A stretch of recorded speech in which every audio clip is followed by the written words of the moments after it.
There's a story in the Quran about a group of young men who did something most people never have the courage to do. They looked at everything their society expected of them, and they walked away from it completely. Their names were never given to us. Their exact number was never confirmed.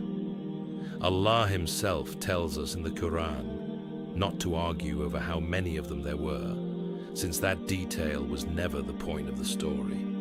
What we do know is this: they lived in a time and place where believing in one God, rather than the idols everyone around them worshipped, wasn't just unpopular, it was dangerous. Pressure was mounting on them to abandon their faith and fall in line with everyone else. So they made a decision. Rather than compromise what they believed, they fled. They found a cave outside their city, and there, cut off from everyone who knew them, they made a simple, honest dua. They asked Allah for mercy and for guidance in the difficult situation they now found themselves in. That's it. No lengthy list of demands, no detailed plan for what should happen next. Just an honest request, handed over completely. And then, something happened that no human plan could have designed. Allah caused them to fall into a deep sleep, not an ordinary nap, a sleep that stretched on for what the Quran describes as 300 years, plus 9 more.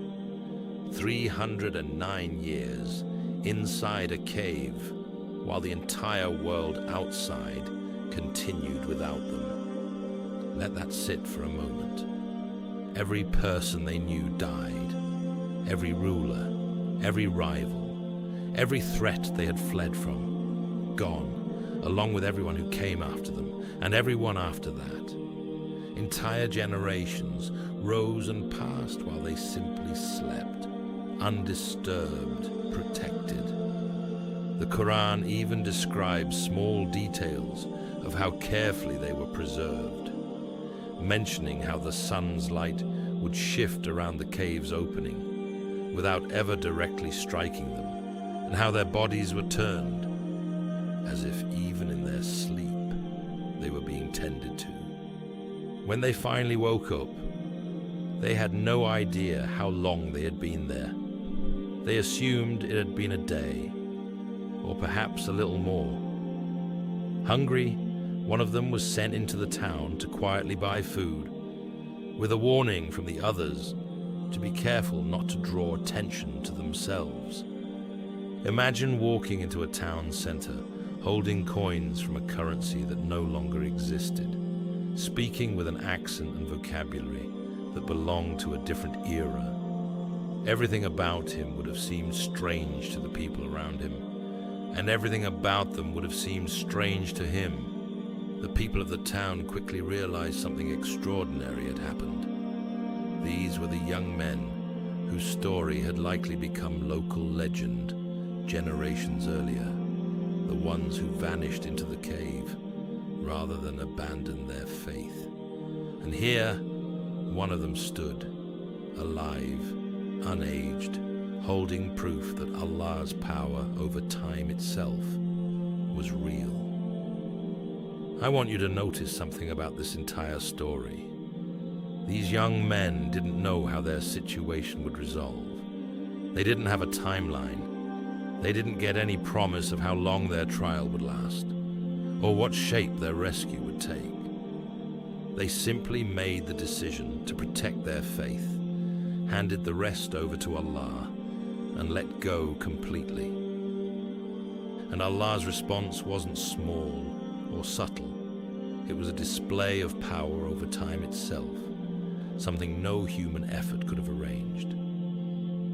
3 centuries came and went as though it were an afternoon, all so that their faith could be protected, and later remembered by generations who needed to hear it. This story is why so many people are taught to read Surah Al-Kahf specifically on Fridays. Scholars have connected this surah to protection from trials and to the reminder that no hardship, no matter how impossible it looks, is beyond Allah's ability to resolve. Think about whatever situation feels stuck in your own life right now. Maybe it's a decision you made to walk away from something you knew wasn't right for you, and you have no idea how things will unfold from here. Maybe it feels like you're the only one holding on to something everyone else has abandoned.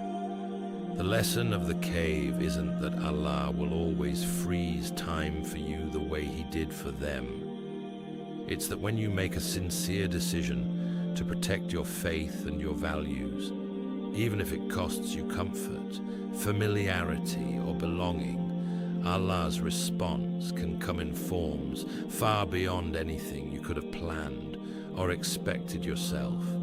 You don't need to know how your situation resolves.